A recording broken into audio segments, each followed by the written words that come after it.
This conference will now be recorded. All right. Once again, good evening and welcome. We're continuing our consideration of the Gospel of Luke, a gospel of friendship. And we're in Luke chapter 9. And we're going to be considering this theme of the Son of Man must suffer many things. Now, when we look at Luke chapter 9, we've got 60 odd verses, so there's a lot crammed in there.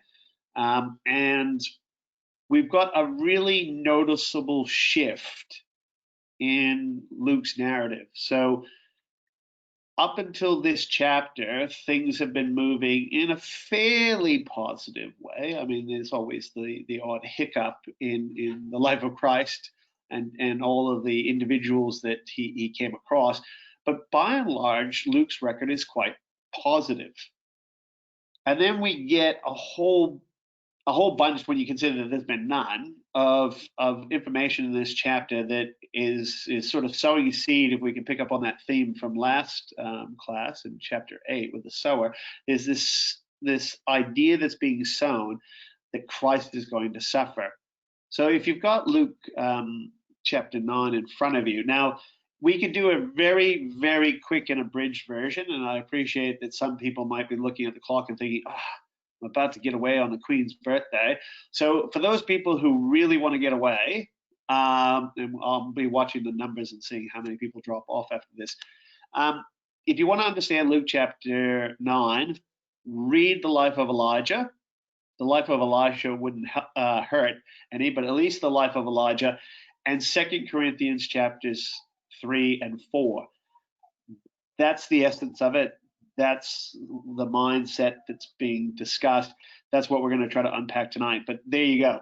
So if you want to tune out now and read those chapters at your own pace, you're not going to miss much tonight. But if you got Luke chapter 9 in front of you, if you come down to verse 22, you've got that now on your screen. He says that the Son of Man must suffer many things and be rejected of the elders and the chief priests and scribes and be slain and be raised the third day. Now, this is a new concept in the Gospel of Luke, in the sense he hasn't discussed this in any way in the previous chapters. If you come down to verse 31, you have this idea then repeated where it says, who appeared in glory and spake of his decease, which he should accomplish at Jerusalem. So now we're getting this idea that Jesus is going to suffer and die. And we haven't really had to be confronted with that in these earlier chapters. And then if you come all the way down to verse 44, you'll see he says, let these sayings sink down in your ears. The Son of Man shall be delivered into the hands of men. And there's an acknowledgement in Christ's own words there that this is something that's going to take some time for people to digest and to understand the implications of it and to change their mindset. It's a real paradigm shift from what they're expecting. Now, there are a few hints. If you want to go back to Luke chapter 2, you don't need to turn to it, but in Luke chapter 2, verses 34 and 35, it says that when Simeon looked at the baby, remember he held him up in his face, raised him up in front of him, and he says, now my eyes have seen the salvation of the Lord. And he says, this child is going to be a sign which is spoken against. And then he turns to Mary and he says, a sword shall pierce thine own soul. Now, why that will happen and what implications, I mean, obviously we already have the benefit of knowing how Luke ends. But you can imagine if you were reading this for the first time, cold, and you had no background knowledge, we can only speculate at this point what that phrase means. If you turn over to Luke chapter 5, come down to verses 34 and 35, it talks about the bridegroom shall be taken away, and then shall they fast. Now, again, it's a vague hint that the bridegroom is going to be taken away. It doesn't actually expressly say that he's going to suffer or that he's going to die. But obviously, we know that that's an allusion to Christ's death. Chapter 6, you can see, there's a bit of ramping up here. That they were filled with madness in verse 11 when he healed the man with a withered hand, and that they commune one with another as to what they might do to Jesus. But again, we know what they're going to do, but the reader at this point has no more information that there's a plot. I mean, they might just think, oh, we'll humiliate them, and certainly that's what they try to do for a number of instances. And then in Luke chapter 7, there's in verse 34, there is a statement that would imply what they've decided should be done about them, especially if you're familiar with the Old Testament. We've referred to this before. Luke 7, verse 34, it says, "The Son of Man is come eating and drinking, and behold, you say a gluttonous man and a winebibber, a friend of publicans and sinners." And we said, if you go back to Deuteronomy chapter 21, verses 20 and 21, it says, "This is my rebellious son. He's stubborn and he's rebellious. He will not obey our voice." Now that's worth noting, just in light of what we're going to unpack tonight, this concept of the voice. He's gluttonous and a drunkard. And then all the people are supposed to stone him with stones. So the implication, I guess, in Luke chapter 7, verse 34, is when they say he's a gluttonous man and winebibber, that's a really polite way of saying you are a stubborn and rebellious son and you deserve to be stoned to death. And, when we read it, we think, oh, it's just, they're bad-mouthing him. It's actually, in a sense, a death threat, a very veiled threat, but a threat nonetheless. Other than that, you really don't have passages that come out as clearly as the ones you have on the screen in front of you and state it, and yet we get 3 right here in this section. And we got to think, why the shift and why now, and what's that about? So our goals for tonight is to try to understand this focus on Elijah. We're going to talk about these references to Elijah in this chapter. And then how does this link to this idea of Christ's suffering? Because we've got these references to Christ's suffering, which are new to the narrative. And then we've got a peppering of different references to Elijah. And there must be some kind of theme, some kind of process and thinking that holds all that together, that Theophilus is supposed to gain from this and perfect his understanding, or have his understanding more perfected, and so should we. When you look at the chapter, there's a whole lot in it. So if you're just glancing your eyes through Luke chapter 9, if you come back to there, it's jammed with stuff. So as usual, we'll probably be moving at breakneck speed. Okay. So these references to Elijah, now they're noted on the screen, and I've tried really, in a tight space to try to explain how they're different. So there's 5 times in the chapter that the name Elijah appears, but they're 4 separate incidents. So it's not that, oh, he's talking about Elijah and he says Elijah and Elijah and Elijah and Elijah, and that's why we've got all these Elijahs. There's 4 separate events where Elijah's referenced. Now we know that Luke has already referred to Elijah before in Luke chapter 1, verse 17, which you have there in front of you, that John the Baptist was going to come in the spirit and power of Elijah. And his job was to turn the hearts of the fathers to the children, and that's worth noting, children, and the disobedient to the wisdom of the just, to make ready a people prepared for the Lord. That's what John the Baptist's job description was. There's his sort of mission statement, his job description. Come in the spirit and power of Elijah. What does that mean? What does that look like? And in some ways, do we understand and appreciate what that means? And then you have there in verse 8 of chapter 9 that Herod is pondering this question as to, well, who is this guy? Who's this Jesus? And he makes the point to say in verse 9 Well, it can't be John the Baptist. You know, he's wrestling with who it is. Is it another prophet? But it can't be John because John I've beheaded.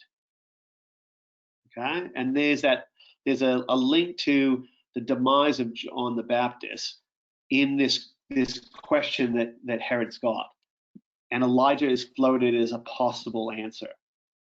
Now, a little bit later in chapter 9 and verse 19, Jesus seems to ask a very similar question. He says, well, who do people say that I am? And they seem to have a similar take on it as Herod. Well, you could be a prophet, could be Elijah, you could be John the Baptist. And so John the Baptist is then referenced again in verse 19 alongside Elijah. Then there's no more discussion about John the Baptist in connection with the references to Elijah. Come down to verse 30, we know that in verse 30, Moses and Elijah appear on the Mount of Transfiguration. And then in Luke 9, verse 54, only Luke records for us this incident where James and John want to call down fire from heaven like Elijah did. Now, the other Gospels, particularly Matthew and Mark, deal with Herod's question. For example, Mark definitely raises Herod's question. The question of who do you, people say that I am, who do you say that I am, is covered in the other Gospels. The Mount of Transfiguration is not unique. But fire from heaven and Elijah is unique. And you get the sense that Luke has gone to great pains to put all these together because they're not together anywhere else. So even the ones that use some of these events, they don't put them in the same context, and they certainly don't do all four because fire from heaven is unique to Luke, and you'll notice the pattern of four. So he's staying true to his fours. The other thing is that suffering sort of sits, those verses sit not in between all of them, but they sit between the questions of Jesus and the Mount of Transfiguration. And then the Mount of Transfiguration and the fire from heaven get two references to the suffering of Christ. And so that theme is interwoven, if you will, with Elijah. And we want to understand, well, what's going on here? Now, there's other hints to Elijah in this chapter that might be veiled. This veiled is sort of the references that we looked at about Christ's suffering in the previous chapters in Luke. In other words, it doesn't come out as expressly as those verses, but there's some things to think about as far as the events that are included that we haven't touched on so far. So if you're in Luke chapter 9, you come down to verse 14 and 15. This is where the feeding of the 5,000 sort of commences. And Luke says that he made them all sit down by 50s in a company. And then they all sat down. And then they ate. Now, the feeding of the 5,000, unlike, say, the fire from heaven, is something that all four Gospels choose to include. So it's one of the rare events, the feeding of the 5,000, that all four Gospels see as being relevant to the face of Jesus that they're trying to, or the character of God in the face of Jesus Christ that they're trying to display to their intended audience. So this feeding of the 5,000 is a very important and complex event because they all include it. However, there's these little slight variations which may give us an indication of where their thinking is and why, because all of them have a slightly different point of view. So when you look at the references on the screen, in Matthew 14, it references that they sat down on the grass. Luke doesn't mention grass at all. Now that's significant in the sense that Mark also mentions the grass. He goes as far as to tell us that the grass was green, as opposed to, I don't know, purple. I mean, what, bluegrass? I mean, I guess one can speculate that the grass wasn't dead, it was green grass. But it's interesting that he adds a little bit more. And then John's take on it in John 6, verse 10, is that there was much grass. So if we were to look at all four and just focus on what they were sitting in and amongst, you'd say they were sitting amongst green grass, and there was a lot of it. But if we only had Luke's gospel, there's no indication that there's grass in that place. And yet all the others make a point to indicate the grass. And you got to think, Luke usually, I mean, he's got 60 verses plus in this chapter. He usually is telling you more than he needs to. I mean, he's babbling on like I am right now to you, throwing information at you. And yet you'd think that he would be more like the amplified version of the Bible, and he'd say there was much green grass.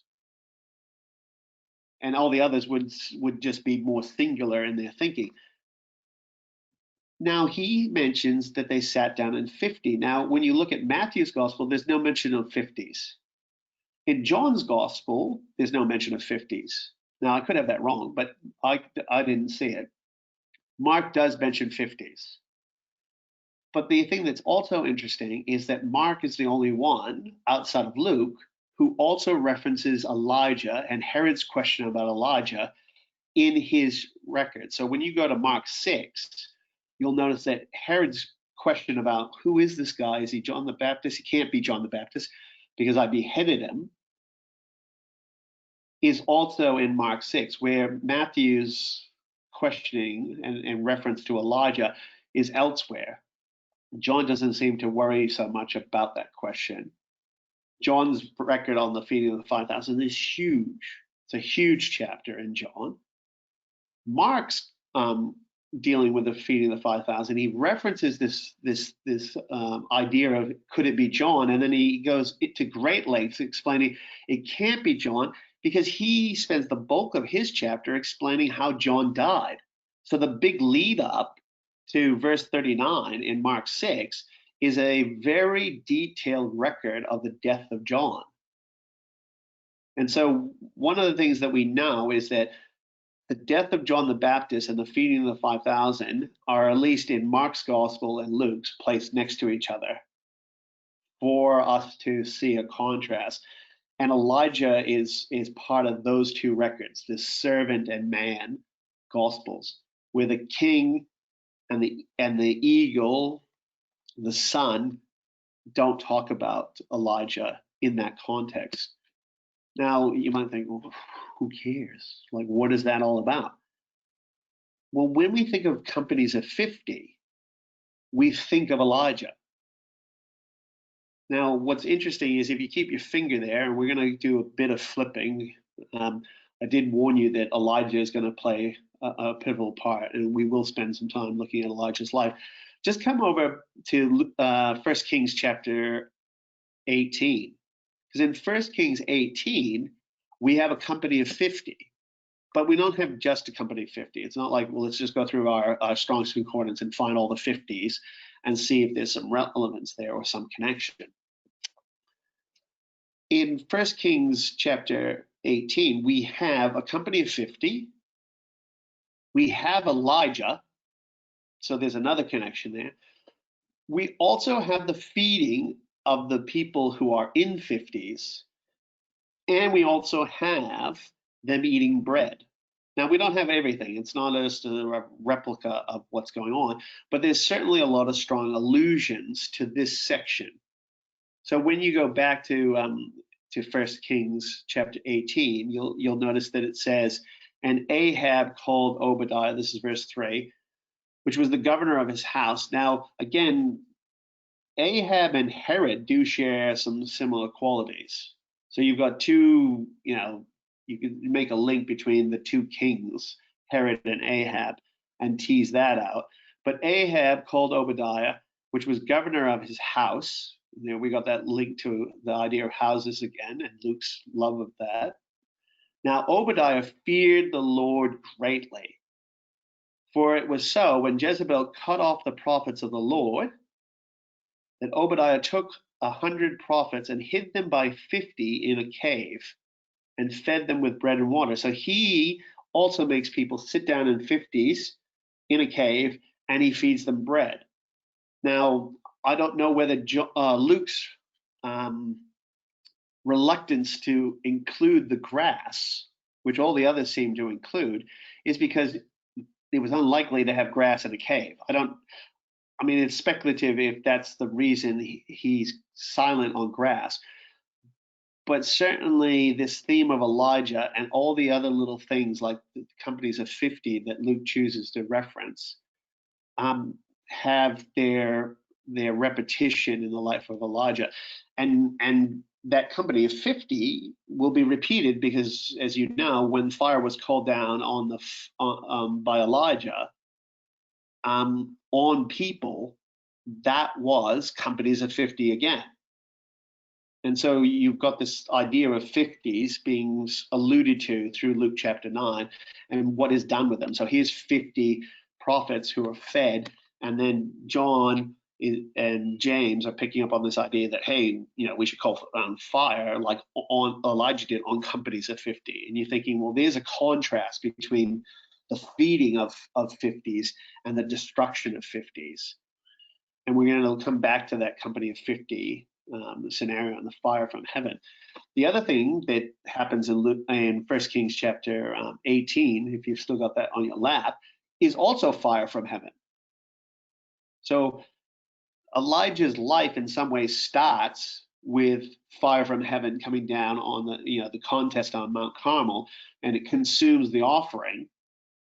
His life, in a sense, ends, or comes to a conclusion in the record with fire from heaven coming down on companies of 50. So this fire from heaven thing is also sitting on either side of Elijah's life, as well as companies of 50. But there's a whole lot more in these Elijahs because he's going to reference them 4 times. Now, I think you could probably stay where you are because it's on the screen. So we've said that there's this reference in the beginning of Luke to the spirit and power of Elijah. The other thing that Luke includes that no one else does is Elijah in chapter 4 and Elisha. And he says, when the days of Elijah were, when the heavens were shut up, which is the chapter you've got sitting in front of you, Luke, 1 Kings 18, that's the scenario that in chapter 17 he had shut up and there was no rain, and then you've got the rain coming, and so we are taken to this chapter already in Luke chapter 4, and then he says, well, and then he healed the woman of Zarephath, and you can see that there's a contrast between the famine and all the death and destruction that brought, and the salvation that he brought to this widow. And then Luke goes on to tell us that in the days of Elisha, there was this leper who was cleansed. And you think, again, why those two? Why not just stick with Elisha and talk about all the things that Elisha did? Why go on to Elijah? Why then go on to Elisha? And that's something worth considering, is the contrast between those two individuals. And what is that saying to us between the contrast between John the Baptist and Christ? Because you've got the one who comes in the spirit and power of Elijah, and then you've got Elisha seen in what Christ does in that sort of double portion. So we've got references already happening. Now we talked about this idea of the fire from heaven. Notice that the ideas of spirit are still interwoven in here. So John the Baptist is going to come in the spirit and power of Elijah, but he's dead. And who is this man? And James and John, they say, well, should we call down fire from heaven like Elijah? And Jesus's rebuke is, you don't know what spirit you're of. So they don't seem to understand what is meant by the spirit and power of Elijah. But he turned and he rebuked them and says, you don't know the manner of the spirit you are of. And is that contrast between focusing on the man who brought fire down and consumed things, or the man who healed things? And if you go back and look at Luke chapter 9, this concept of healing is woven all the way through this tapestry of Elijah's. Verse 1, it says that he was given power and authority over devils and to cure diseases. That's Luke 9, verse 1. Now, that word power is the same word that you've got there in Luke chapter 1, verse 17, the spirit and power. That was that word that we looked at before in chapter 5, in our discussion about chapter 5, the dynamite. That's that word dynamos, the dynamite of being able to heal. And so, I mean, when you think of the destructive nature of dynamite, it's easy for us to think that dynamite, means blowing things up and destroying stuff. And yet, even our understanding of this Greek word is attached to the Nobel Peace Prize. The man who brought the world this explosive thing, dynamite, is attached to a concept of peace. And in his mind, he thought this was part of a peace process. And we get all muddled up in our head as to what is it we're supposed to be about. Are we about this kind of power or this kind of power? What is the power of God? What is the spirit in which we're supposed to operate?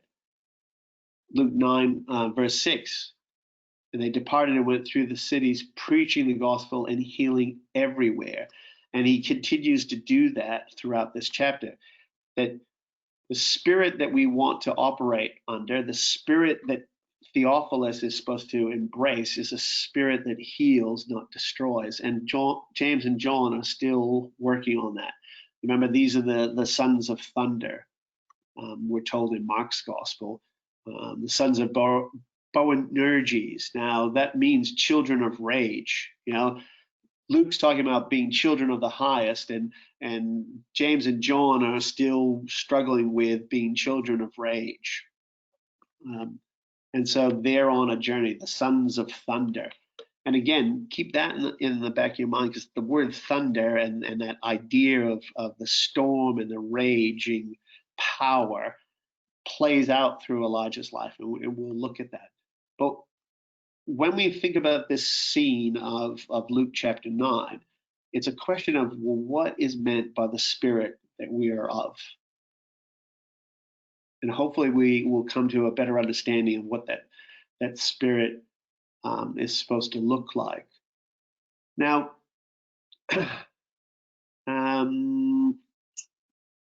can we just, if you're in Luke chapter 9, can we just have another little look at verse 58? So we're right around this end of the chapter. He'll go on to say, the Son of Man hath nowhere to lay his head. Foxes have holes, birds of the air have nests, but the Son of Man has no place to lay his head. One of the things we learn from Elijah's life is that Elijah had no place to call home. In 1 Kings chapter 19, verse 9, it says that he came to a cave and he lodged there. And it was a time in Israel's history that when you were a prophet of God, you didn't have the luxury of a home. Lockdown for you, as it were, was in a cave or in dens in caves of the earth. And by faith, you held on to those things. And God fed you and provided for you, whether it be by raven, by Gentile, by prophet who feared God. You were still fed. You still received bread like these 5,000 that we have in Luke chapter 9. So we've got some interweaving of ideas. The other thing that's worth noting as far as a connection is if you've got Luke chapter 9 there, and you're looking at those last few verses, when he goes on and talks about, well, there's no place, if you want to follow me, there's no place that you can go. Verse 59, he said to another, follow me. And he said, Lord, first suffer me to go and bury my father. Jesus said unto them, let the dead bury their dead. This is verse 60. But go thou and preach the kingdom of God. And another said, Lord, I will follow thee, but first let me bid them farewell, which are at my house. And the chapter concludes with, and Jesus said unto him, no man, having put his hand to the plow and looking back, is fit for the kingdom of God.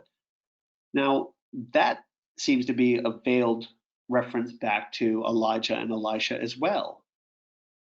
Because you remember that Elijah was told after this incident that we're going to look at in 1 Kings chapter 19,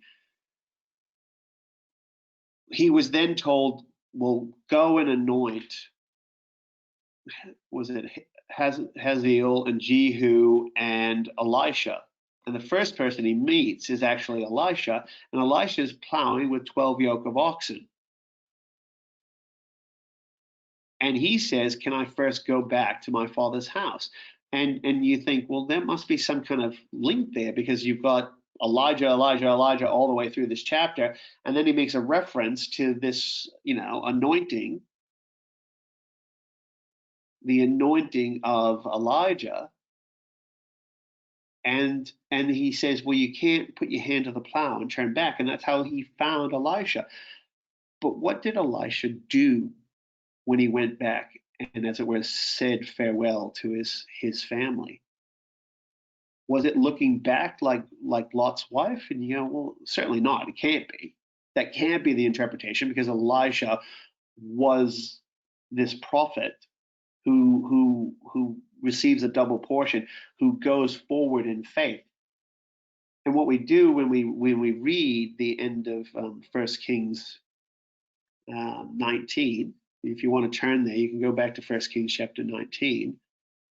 You'll notice that he wants to go back,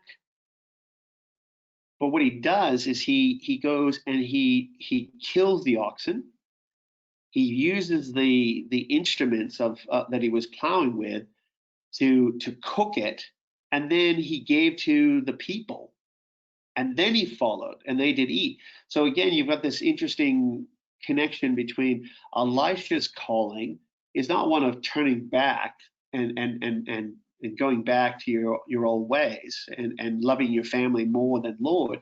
It's actually going back and doing one last witness to them, where he feeds them and he provides for them, and then he goes and he follows. And there is no going back to the plow for Elisha, because it's all burned up. So he's not looking back. There's nothing back to look back to. There's no oxen, there's no plow. It's over for Elisha, and he moves forward and follows. And so there's these lovely little links. So there's the direct allusions to Elijah, and then there's all these little tiny ones just sitting there for us to pick up on and look at. Now, if you're in 1 Kings chapter 19, it's verses 19 to 21 where Elisha's called. Now, Elisha's name means salvation of God. And it's interesting, there's probably a little play on words here, because remember, Jesus says, who do men say that I am? And they say, well, some say you're Elijah, some say another prophet, some say John the Baptist. And then he says, but what do you say? And Peter will be the one who says, you are the Christ of God. That's in Luke 9 and verse, sorry, it's just jumped out of my head. Verse 9, chapter 9, verse 20, the Christ of God. Now that's the anointed of God. That's what it literally means, the anointed of God. And he would be the one who brings salvation. He's Elisha. And anointed of God, Elijah, his name means the Lord is God. So you have the Lord is God anointing the salvation of God. And I mean, there's a lovely interplay with those words. And you wonder if that's part of this exchange with Peter, why he chooses the anointed of God. because Elijah will anoint Elisha to be salvation from God. He'll be the Lord's anointed, as it were, the Christ of God for the people in that day. The connections here also are to Moses, because we know that Moses will find himself on the Mount of Transfiguration with Elijah. Now, Moses, Elijah are not unusual to be linked together in the Old Testament. If you go back to Malachi, the end of the Old Testament, we see, remember ye the law of the Lord, this Malachi chapter 4, verse 4. So, remember the law of Moses, my servant, which I commanded unto him in Horeb for all Israel with the statutes and judgments. Behold, I will send you Elijah the prophet before the coming of the great and dreadful day of the Lord. And then verse 6 is referenced in the gospel record, that when he comes in the spirit and power of Elijah in Luke chapter 1, verse 17, it says that he might turn the hearts of the children to their fathers, and the hearts of the fathers to the children. Probably got that back to front there according to the slide. Hearts of fathers to the children, and the hearts of children to their fathers, lest I come and smite the earth with a curse. And again, you see that sort of two sides of the coin. Elijah is supposed to come and turn the hearts back to their family, lest, in a sense, fire come down from heaven. You know, the goodness, as it were, and the severity of God can be seen in that verse, and we need to understand them in a sense in their correct proportions. And James and John, they're focused on smiting the earth with a curse, as opposed to what's going to turn these people who would not follow after us, what's going to turn them back to the Father. And Moses was one who understood and appreciated that. Remember, he was the meekest of men, and he was constantly standing between God and the people, and he was the healer of the breach. Elijah is one who wrestles with this. I mean, the difference between the two men would be Moses was certainly the man who turned the hearts of the fathers to the children and the children to their fathers, and struggled to do that his entire ministry, where Elijah was one who came with the curse. And he's, sort of brings the heavy hand more often than not to the people.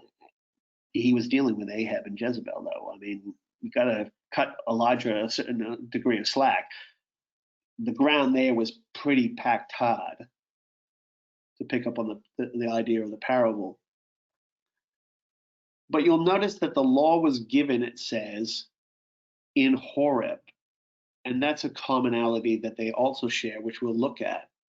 I wonder if there's also a little reference, if you look at all of Malachi chapter 4, to Luke, not only with the Mount of Transfiguration and saying, well, there's Moses and Elijah, and here's another verse that's got Moses and Elijah in it, because he talks about, in Malachi chapter 4, about the dust. You'll see that in the previous verses where he talks about the Son of Righteousness arising with healing in his wings. And then it says, and they shall tread down the wicked, for they shall be ash under the soles of your feet. Now, Luke chapter 9 starts with a reference to dust on the feet. What were they supposed to do if they wouldn't heed? They were supposed to shake off the dust from off their feet. Luke's word for dust, though, it's interesting, is the idea of whitewash. So like in Jesus' rebuke of being whitewashed sepulchres, that whitened sepulchres full of dead men's bones, that's that word for dust. it's also used in Acts when Paul is talking to the high priest, and he says, "You whited wall, that's the dust that you're supposed to wipe off off your feet. That dust of hypocrisy, of looking the part." He says, "Well, if people aren't the real thing, then shake it off, and don't have anything to do with that." But it's just interesting that there's another reference to dust of feet here in Malachi chapter 4. The reference is Matthew 23:27 and Acts 23. So they're both 23s, verses 2 and 3. Those references to the whited sepulchres, whited walls. All right. Wow, we got to hoof this. With Horeb, in Deuteronomy chapter 5 and 1 Kings 19, Moses and Elijah both find themselves in Horeb on the mount. They both share very similar experiences. Now, I don't think that we'll have time to turn all these up, so you'll have to bear with me. I'll just try to summarize, and then you can go back and look at them. So in Deuteronomy chapter 5, if you take in verses 1 to 7, what we have is, "Hear, O Israel," the need to listen, which is part of what we saw in Luke chapter 8. How do you hear? And he says, "I want you to hear." And the people who are going to be considered in this scenario of, as it were, good ground, and that's a big hint. He says, are those who learn the commandments of God, the statutes and the judgments. They're the ones who learn them, they keep them, and do them. Now that sounds very much like the good ground of Luke chapter 8. And it says he made a covenant with them in Horeb. A covenant with us, even us who are all alive here this day. So it's very a personal covenant. And it said, "And the Lord talked with you face to face." So when Mount Horeb is being talked about in Moses's context, the people and God had a friendship. They had a face-to-face relationship, but they couldn't cope with it. They couldn't cope with that relationship. And they wanted that relationship, as we come to find out, on their terms, where that relationship has to be on God's terms. And Moses understood that, because remember, when it talks about Moses and his friendship with God, it says God spoke to Moses as a man speaketh to his friend face to face. It wasn't Moses spoke to God as a man speaks to his friend. It was a friendship on God's terms that Moses enjoyed. And the people, they didn't want that. They couldn't cope with that. And they drew back from what was on offer. But what Deuteronomy chapter 5 says is that covenant relationship was about a face-to-face relationship. And it says, and the mountain was on fire. And I stood between the Lord and you at that time to show you the word of the Lord. Now Christ will show them the word of the Lord. And it says that they were afraid because they were looking at the fire. And think of that theme in Elijah's life that we've already talked about, fire from heaven. The focus was misplaced. Here, God's offering a face-to-face relationship, and all they can see is the fire. And so they pull back. And we can do the same thing. And so in the Exodus account, I'll give you this, Exodus 17 verses 5 to 6, he talks about Moses standing on the rock in Horeb. It's very specific. He says he stood on the rock. Now in Elijah's scenario, he goes to Horeb, and it says he too stood on a rock, and they both were in the cleft of the rock. Remember that God passed by. Now in Moses' situation. When God passes by, Moses, remember, was told he couldn't see the face. He could see the back. But what did Moses want to see? He said, "Show me your glory." And he put him there, and his glory passed by. And Moses was only able to look at it in, as it were, in part. Elijah will share a very similar experience. In the First Kings record, when he sits there, what passes by first is a great wind. It says a great wind, it blew apart rocks, it shattered the mountains, but God wasn't in the wind. And then there was an earthquake, but God wasn't in the earthquake. And then there was a fire, but God wasn't in the fire. And he wasn't in the fire when the men, Jesus' disciples, James and John, wanted to call down fire from heaven. He says, "You don't know what spirit you are of." That's not how God is demonstrated. How was God demonstrated to Elijah? With a still small voice. What was the voice that Moses heard? Moses also heard a voice. If you continue on in the Deuteronomy account, it tells us that the word of the Lord came, and the voice was there, and it thundered, and they were scared of the voice.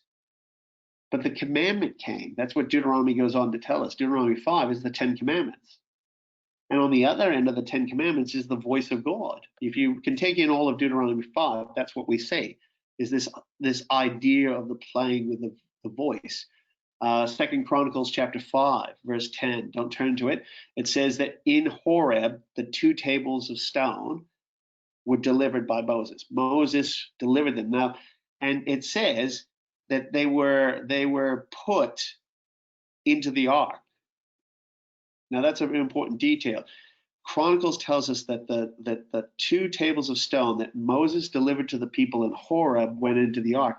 Now, they have to be the second set. That gives us a bit of a time frame of when this Mount Horeb is, or reiterates that time frame, because the first set, you remember, was smashed, and the second set were delivered in Horeb, and it was a still small voice. The Exodus account will go on to say that what he saw was that the Lord was gracious and merciful and long-suffering, abundant in goodness and truth, keeping mercy for thousands. There's the spirit, there's the breath. That's what that word means, a ruach. The breath of God was seen in that still small voice. But by no means clearing the guilty. Remember we said we got to get it in the right proportions? Keeping mercy for thousands, gracious, long-suffering. But yeah, Deuteronomy will actually, in Deuteronomy 5, what he'll say is, but by no means clearing the guilty, he says, visiting the iniquity on those who do not love God. That's who the guilty are. The ones who don't love God. It's not the person who sins. All are guilty. All have fallen short of the glory of God. It's those who do not love God. And so he is abundant and gracious, and that still small voice radiates out. And let's look at this idea of voice.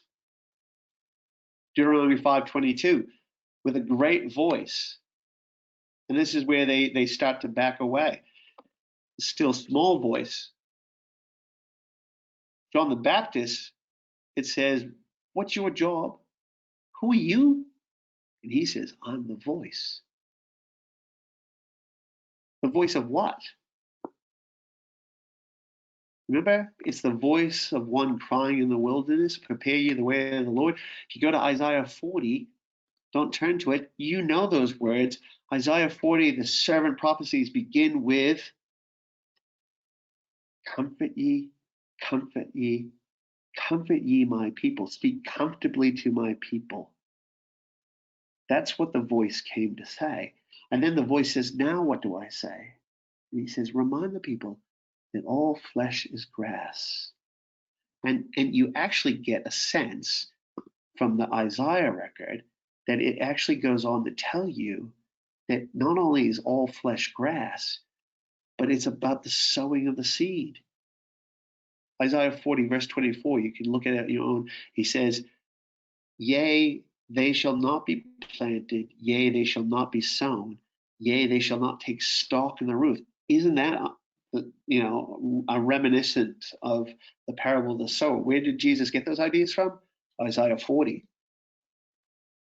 And you wonder, is there also an allusion or a connection to our Elijah? Because it says they shall be taken away with a whirlwind.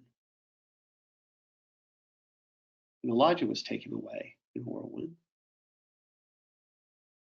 Now, you'll see that down at the bottom there, it says Luke, see Luke 9, verses 34 and 35. On the Mount of Transfiguration, where you have Moses and Elijah standing there with Christ, you get a voice. Verse 35, and there came a voice out of the cloud saying, this is my beloved son, hear him. Now, what else do we get on the Mount of Transfiguration? We get the glory of God. The glory of God was seen on the Mount of Transfiguration. It tells us that explicitly. If you want to keep a finger there, back wherever you are, I don't even know where I've left you, and come over to Luke chapter 9, you'll see that when they're looking on all this, what they see is God's glory. Luke chapter 9, verse 31. So verse 30 says, and he talked with two men, which were Moses and Elijah, who appeared in glory, and spake of the decease that he should accomplish in Jerusalem. And then it says that the disciples, they were asleep, and they didn't know what to think. And when they woke up, this voice speaks to them and says, this is the Son. Hear him. And so what we know is that Jesus's countenance was changed, and that his raiment glistened. That's verse 39. And so we've got three individuals who see the glory of God, who experience the glory of God. And so you've got this common idea, and the glory of God is seen not in the earthquake, not in the wind, not in the spirit, that word wind, that spirit of destruction, not in the fire, but in the spirit of the still small voice. And I think that this is the overarching theme that Luke is trying to convey to Theophilus, is to know what spirit we are of, and that is a spirit of suffering, because that's the commonality. That's what Elijah was experiencing. That's what Moses experienced. Remember, Elijah will say, I only am left, and they seek my life, and he repeats that and repeats that and repeats that. We are out of time, people. Come over to 2 Corinthians chapter 3, and we'll wrap this up, because there's no way that we're going to be able to unpack that any more than we've tried to.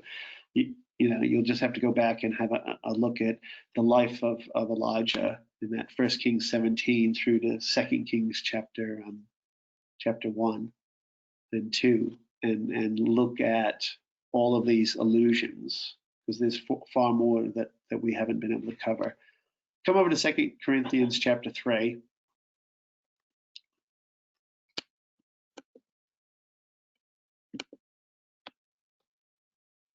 And what you'll see in 2 Corinthians chapter 3 is Paul unpacking essentially the lesson of Luke chapter 9.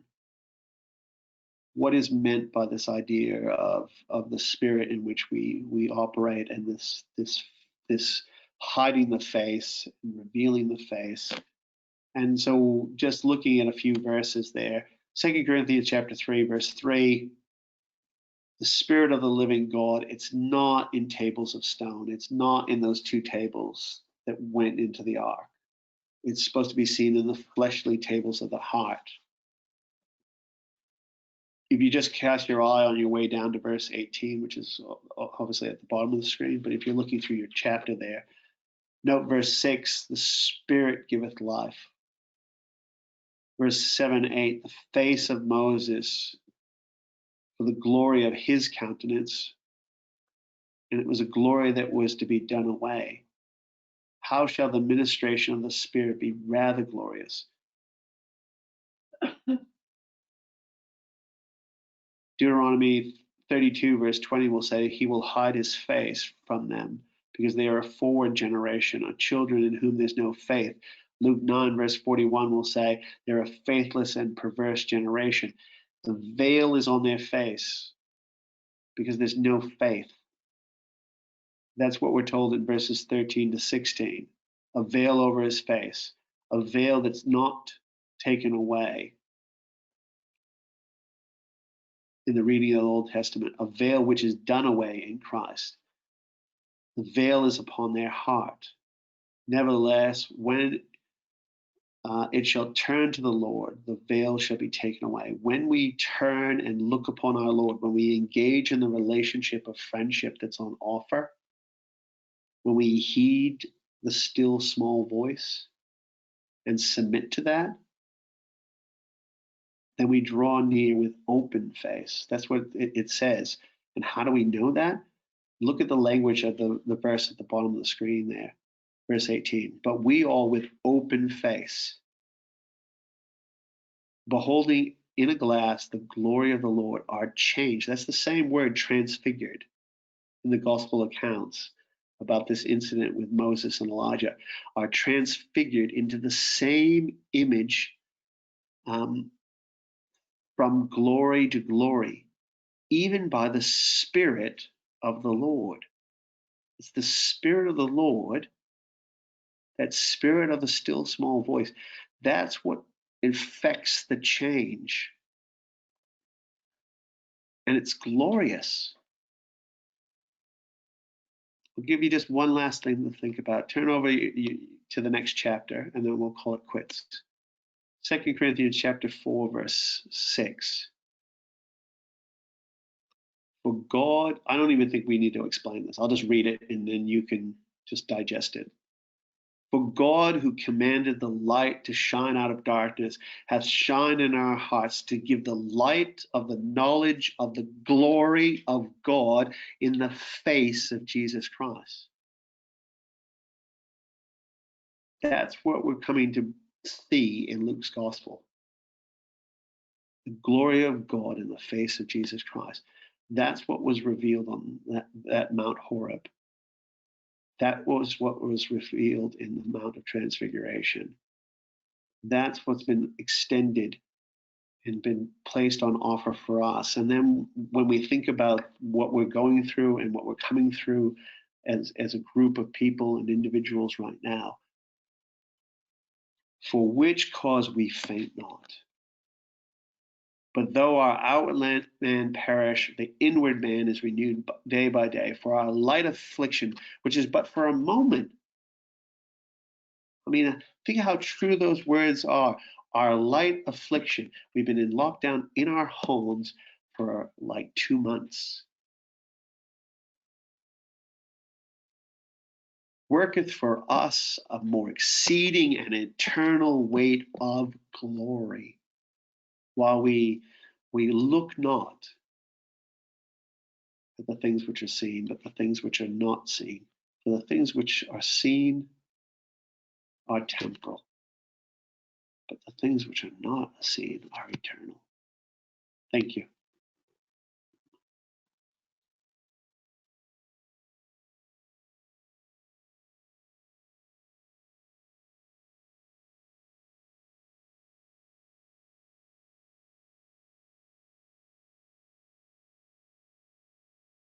This conference will now be recorded.